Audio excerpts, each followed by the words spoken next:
এরকম চার্জারে কোলগেটের ব্যবহার করুন। ব্যবহার করা চুড়ি দুধের মধ্যে দিন, একদম অবাক কাণ্ড। আসসালামু আলাইকুম, আমি কাশ্মীরা। আমার আরও একটি ভিডিওতে সবাইকে স্বাগত জানাই। আপনাদের 1 মিনিট সময় নষ্ট না করেও ভিডিও শুরু করছি। আমরা গৃহিণীরা অতিরিক্ত কাজ সারাদিনই করে থাকি, তবে সেই কাজগুলো যদি একটু ট্রিক্সের মাধ্যমে করে নিই তাহলে কিন্তু সময়টা অনেকটা বেঁচে যাবে, খরচা অনেক বেঁচে যাবে, সময়টা অনেকটা আমরা নিজেদের জন্য বার করতে পারবো। চলুন দেখে নিই আজকের টিপস। বন্ধুরা, এই ধরনের চার্জার সকলের বাড়িতেই থাকে, তবে এই চার্জারগুলি কিন্তু কয়েকদিন যাওয়ার পর যেহেতু সাদা হয়ে থাকে তার কারণে কিন্তু এরকম কালো হয়ে যায়, নোংরা হয়ে যায়। তো আমার এই চার্জারটা অনেক পুরানো, দেখেই বুঝতে পারছেন সেটআপ দিয়ে জোড়া আছে একটু, আর চার্জারটা অনেকটা বেশি নোংরা হয়ে গিয়েছে। এটা তো আমরা ধুয়ে মুছে বা সাবান জল দিয়ে তো পরিষ্কার করতে পারবো না, সেক্ষেত্রে আমরা কোলগেট দিয়ে কিন্তু খুব সুন্দরভাবে ক্লিন করে নিতে পারি।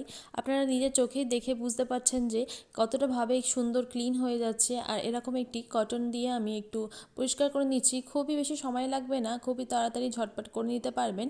আর এটার জন্য সময় নষ্ট হবে সেটা তো আমার মনেই হয় না, কারণ দেখেন খুবই তাড়াতাড়ি কিন্তু আমাদের সময়টা ব্যয় করতে হচ্ছে না। আর সাবান দিয়ে বা পানি দিয়ে ইলেকট্রিক জিনিস তো আমরা নষ্ট করে নিতে পারি না। তো পরিষ্কার করার জন্য কিন্তু এই যে কোলগেটের উপায়টা অনেক বেশি কার্যকারী। দেখেন কত সুন্দর পরিষ্কার হয়েছে। আর এই যে তারটা সেটাও কিন্তু অনেক বেশি নোংরা হয়েছিল, সেটাও কিন্তু খুব সুন্দরভাবে ক্লিন হয়ে গিয়েছে। তো দেখেন পুরনো চার্জার কিন্তু খুব সুন্দরভাবে আমরা নতুন করে ফেলতে পারবো এইভাবে। বন্ধুরা, এই ধরনের হেডফোনগুলো কিন্তু বেশি দিন টেকে না, কিছুদিন ব্যবহারের পরই নষ্ট হয়ে যায়, তারাগুলি কেটে যায়। আর যেটার ফলে কিন্তু আমরা লক্ষ্য রাখি না যে এটা ঝায়েক করে যারা ইউজ করে ঝায়েক করে রেখে দিই আর গুটিয়ে যায়, সেটা কিন্তু খুলতেও অনেকটা সমস্যা হয়। আর ব্যবহারের পর আমরা ঝায়েক করে রেখে দেওয়ার ফলেও কিন্তু এটা নষ্ট হয়ে যায়। তো আমরা যদি একটু ট্রিক্সের মাধ্যমে রেখে দিই তাহলে কিন্তু জিনিসটা নষ্টও হবে না আর অপচয়টা অনেকটা কম হবে। দেখেন, আর খুলতে গিয়েও কিন্তু অনেকটা ঝামেলার মধ্যে পড়তে হবে না।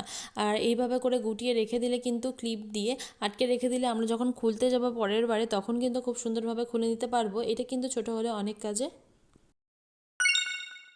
বন্ধুরা, যখন আমরা তাড়াহুড়োর মধ্যে থাকি তখন কিন্তু এরকম রান্না করতে ভীষণ অসুবিধা হয়ে যায়, বা একটু লেজি লাগলে তখন কিন্তু রান্না করতে খুব রাগ ধরে যায়, মানে কী যে করবো এরকম একটা ভেবে পাই না। বা বাড়িতে লোকজন আসলে অনেক রান্না হলে তখনও কিন্তু একটু সমস্যার মধ্যে পড়তে হয়, একে হাতে সমস্ত কিছু করতে হয়। তো আপনারা কিন্তু এরকম মাংস যদি এক হাতে এইভাবে করে করেন তাহলে কিন্তু অনেকটা সময় বেঁচে যাবে, আর আপনারা কিন্তু খুব ঝটপট কাজগুলি করে নিতে পারবেন। এখানে আমি পেঁয়াজের পেস্ট দিয়েছি আর সব রকম মশলা শুকনো উপকরণ দিয়ে দিয়েছি, এলাচ লবঙ্গ সমস্ত কিছু দিয়ে, গরম মশলা, নুন, তেল সমস্ত কিছু দিয়ে এক হাতে করে আমি ভালো করে মাখিয়ে নেব।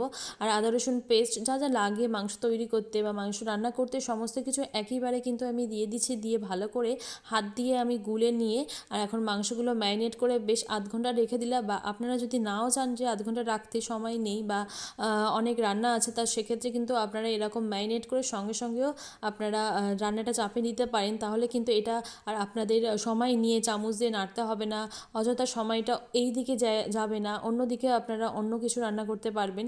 আর এর মধ্যে আমরা অন্য কাজগুলি সেরে ফেলতে পারবো। আর এই রান্নাটা কিন্তু খেতে অনেক বেশি মজা হয়। আপনারা একবার হলেও ট্রাই করবেন। আমি তো এইভাবে করেই মাংস রান্না করি, খেতে কিন্তু অনেক সুন্দর হয়। বন্ধুরা, বাড়িতে পুরনো গয়না থাকলে কিন্তু আমরা বাড়িতে না করে দোকানে দিই, নোংরা হয়ে গিয়েছে বা দেখতে একটু কালারটা ফেড হয়ে গেলে আমরা দোকানে দিই, অযথা কিন্তু আমাদের টাকাটাও ব্যয় হয়, সময় তো যাই। আর তার বরং হচ্ছে সোনাটা অনেকটা চলে যায়, ওরা কিন্তু ঘষা মাজা করে অনেকটা সোনা খুইয়ে দেয়, যেটাই দেখতেও খারাপ হয়ে যায়, একটু চকচকে দেখতে লাগলেও কিন্তু অনেকটা অপচয় হয়ে যায়। তো সেক্ষেত্রে আমরা কিন্তু বাড়িতে এরকম দুধের মধ্যে একটু হলুদ দিয়ে কিছুক্ষণ ভিজিয়ে রেখে যদি একটু ব্রাশের মাধ্যমে পরিষ্কার করে নিই তাহলে কিন্তু আমাদের জিনিসটাও ক্ষতি হয় না আর নষ্ট হয় না। আর বেকার পয়সা দিয়ে আমরা দোকানে দিয়ে যে অপচয়টা করি সেটাও আমাদের অনেকটা কম খরচেই হয়ে যাবে। বন্ধুরা, এটা কিন্তু খুব সুন্দর একটি প্রসেস, আপনারা কিন্তু বাড়িতে একবার হলে ট্রাই করবেন। আমি এইভাবে করে সোনা পরিষ্কার করে থাকি। আর বেশি অংশে আমরা পরা যে দুল অথবা হাতের চুড়ি আংটি এই সমস্ত কিন্তু বেশি নোংরা হয়ে থাকে, যেগুলো কিন্তু আমরা বারবার যে দোকানে গিয়ে টাকা দিয়ে আমরা এই জিনিসগুলো পরিষ্কার করাতে পারবো না, বা সেটাও তো অনেকটা সময় নষ্ট হবে অথবা অপচয় হবে, সোনাটাও কিন্তু অনেকটা ক্ষয় হবে। ওরা কিন্তু আমাদের মতো করে সুন্দর করে যত্ন করে এইভাবে করে পরিষ্কার করবে না। আর দেখেন আংটিগুলো কিন্তু খুব নোংরা ছিল, মানে আংটি বেশি অংশেই নোংরা হয়ে থাকে। তো দেখেন এগুলো কিন্তু প্রায় সময় আমি পরে থাকি বলে বেশি নোংরা হয়েছে, বেশ সুন্দর কিন্তু চকচকে হয়ে যাবে। তো অযথা আপনারা দোকানে টাকা নষ্ট না করে বাড়িতে এইভাবে করে পরিষ্কার করে নেবেন, দেখেন কত সুন্দর চকচক করছে। তো আজকে এই পর্যন্ত, দেখা হচ্ছে অন্য কোনো ভিডিওতে। আসসালামু আলাইকুম, আল্লাহ হাফিজ। সুস্থ থাকবেন, ভালো থাকবেন।